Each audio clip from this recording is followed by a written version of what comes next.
All right, we're going to address the perceived controversy of CJI 2. So guys, first and foremost, there was no bias shown in the lead up to the event whatsoever. The wild cards, I had one team complaining about a wild card and 2 wild cards, things like that. Guys, if I was going to be biased to my former team, DDS New Wave, I would not have given them Mika Galvao. I gave them Mika Galvao, who, in my opinion, is the #1 grappler in the world. If I had any stake in a personal hatred for them and I was invested in them losing this event, I would not have given them Mika Galvao. I want that to make that abundantly clear. Also, they did complain about Atos receiving 2 wild cards, so what did I do? Gave everyone 2 wild cards. Which team then took a 2nd wild card? Wagner Hosha. Now, to explain the brackets, which some people complained about, 2 teams in the entire tournament had 2 wild cards, Atos and New Wave. So it was, in my opinion, the most fair option to put them on the same side of the bracket. What did I do in return for that? Well, I asked John Danaher who the 4th seed was. In my opinion, it would have been Australia or Daisy Fresh. John gave a summary of each and he thought Daisy Fresh was the 4th seed. Instead of putting Daisy Fresh in the bottom position, I gave B team first round, who John Danaher thought was the perceived 4th seed. Obviously the top 3 seeds, B team, Atos, New Wave. If you use 2 wild cards, you're on the same side. And I gave each of those teams, Atos and New Wave, the lowest seeded teams, which was the Americas, and it was Team Europe. On the other side, B team, first round, give them Daisy Fresh, who John Danaher thought was the 4th ranked seed. And then obviously we had Team Australasia and 10th Planet in the bottom. That is my justification for the bracket. Had New Wave not utilized the 2nd wild card, which in my opinion is a massive advantage, 2 wild cards, that would have changed how I bracketed it. So there is no bias in the bracket at all. I made that shit hard for B team. New Wave, again, and I cannot emphasize this enough, would given Mika Galvao by me. Massive, massive advantage. Now, let's talk about why we use the 10-point must system. The 10-point must system rewards dominance and submission attempts. We use that so that it's not just match 1, match 2, match 3, win to this team, win to this team. We don't want people to coast to victory.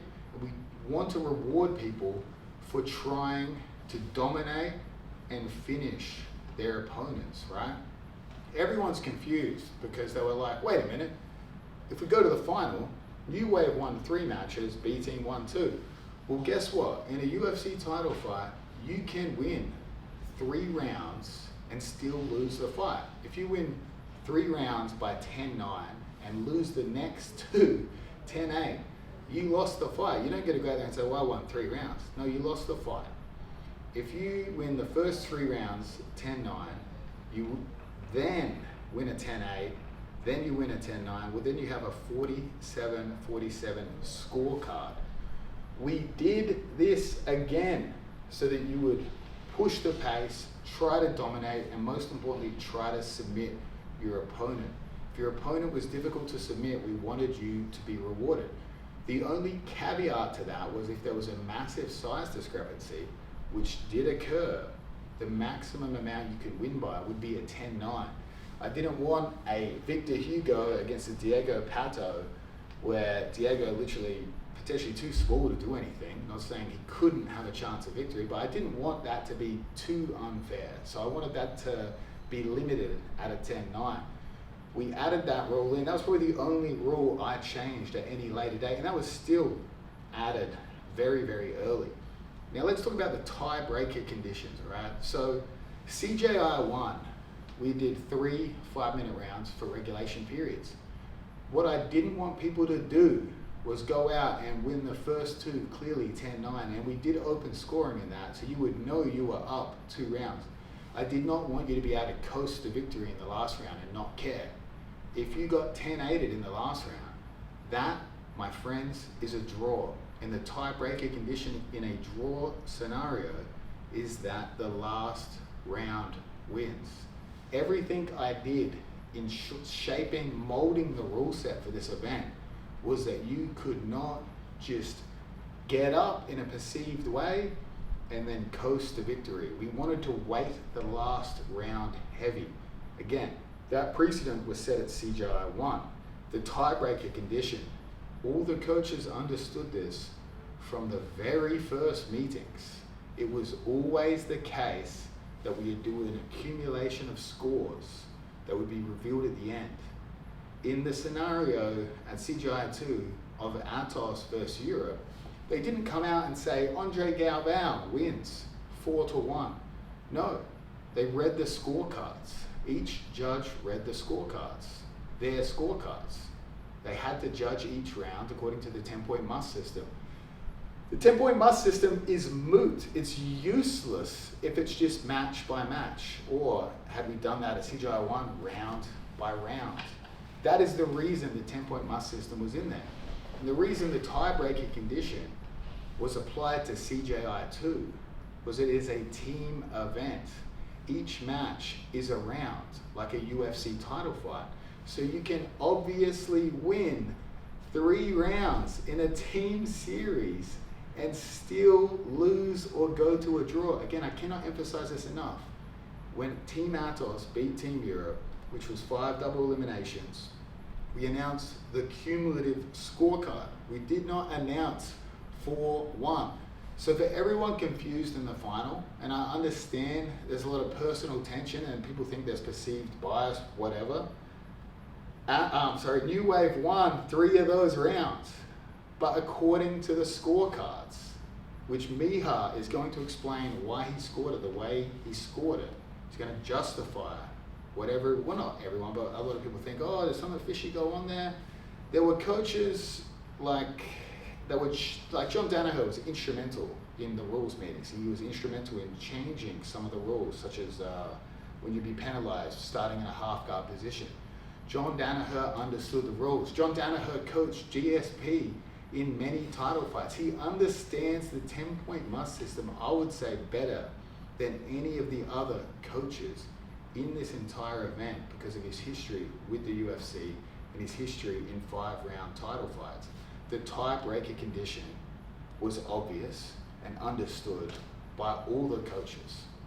And in the tiebreaker condition is that last round is very, very important. As Lachlan Giles suggested in his video, that's why you put an anchor at the end in a close team series, because the last round, in the event of a draw, will decide which team wins or advances. Now, Miha is going to explain to you why he scored, and not just him, but unanimously all the judges scored the final the way they did. Yeah, so I was the head judge for this competition, right? When it comes to the judging, the way that it worked, by the way, it's a gig that I don't particularly want to do anymore. I resigned. It was not worth it at all. I would pay a lot of money to not have John Danaher hate me for the rest of his life, but I digress. When it comes to the scoring, we have a 10-9, a 10-8, and a 10-7 round. It was largely the same team that judged CJI 1, and we did basically a training camp leading up to these to the event, where we got together and we watched a lot of matches in other tournaments and judged them based on the criteria. On the day, the way it works is when the round ends, there's a tablet by SmoothComp that opens up the scoring, and within 10 seconds, but normally in 5 seconds, we punch in the score and submit it independently from each side of the octagon. So the fact that we all arrive, sorry, the pit, I'm sorry. There's no copyright there, hopefully. Yeah, so we all punched that in independently, and the fact that the scores were unanimous shows that we all saw it the same way, and that we were pretty consistent with how we were scoring in training as well. So when it comes to the Dorian versus Ethan match, one last thing that I'll say, the way it works is there's 10-10 in the middle, which we obviously can't score because it's a 10-point must system, and then the match swings to 10-9 into 10-8, very rarely into 10-7, and then it moves based on what's happening with the judging criteria, which are initiating effective action, close submissions, and dynamic actions, and then lastly, positional control and dominant control. So with the Dorian and Ethan match, I went back and watched it minute by minute, as did all the other judges, and in the first 2 or 3 minutes, Ethan was just defending with his guard. Dorian was working his passing. It was dominant on Dorian's part, but you don't really get into 10-8 territory until you pass the guard, which Dorian then did, and he was basically surfing on Ethan for 2 minutes, and he got firmly into 10-8 territory. At that point, if the round ended there, we would have all scored at 10-8. And then he got close guard back, and he went for like a Z-lock from close guard, which is by no means a conventional or a common submission. I was actually familiar with it because my friend Shane Fishman got injured with it by Francisco Lowe in a tournament. And what I saw, and I'm just speaking for myself, but I think all the judges saw it similarly, is Dorian go down in pain. It looked like he screamed, and then Ethan went for the back, ended up in close guard. Now, that was still a 10-8 round at that point, but for the remaining 3 minutes, Ethan was attacking the upper body. He had a body triangle for some time. He opened it up into like normal close guard and looked to attack. What we were looking for was for Dorian to stand up, which he started at one point. He put his hands in the armpit to stand up and open the guard.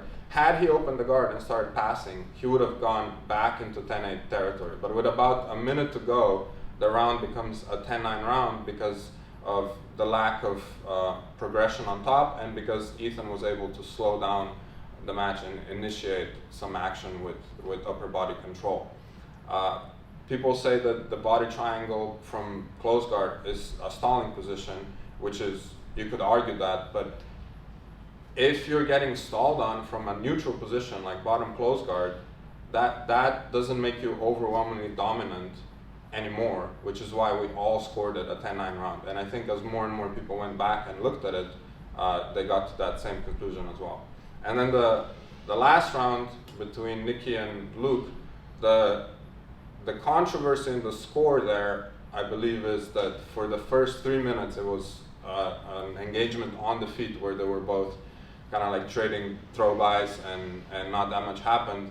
But then Nicky got the takedown, immediately past the guard, and was controlling through dominant positions. In a minute-by-minute breakdown, when we get to the last minute, is when he crosses into 10-8 territory by attempting submissions. He was looking for like a Dars/Armin north-south choke, which looked to be getting a reaction out of Luke, and then at the end he was initiating action, trying to get the submission with a triangle attempt from out, which then led to Luke getting back to guard, but it was because Nicky was initiating action and going for submissions, which is what is the #1 criteria in the rules that we look for. So I'm sure that all of the judges had the 10-8 in there by a close margin, but that was the correct thing to score. I would have scored it if Luke was doing that to Nicky, if this situation was completely reversed, because there's no benefit for us judges who have been impartial from the first competition to judge anything that we don't believe should be scored. So that's it.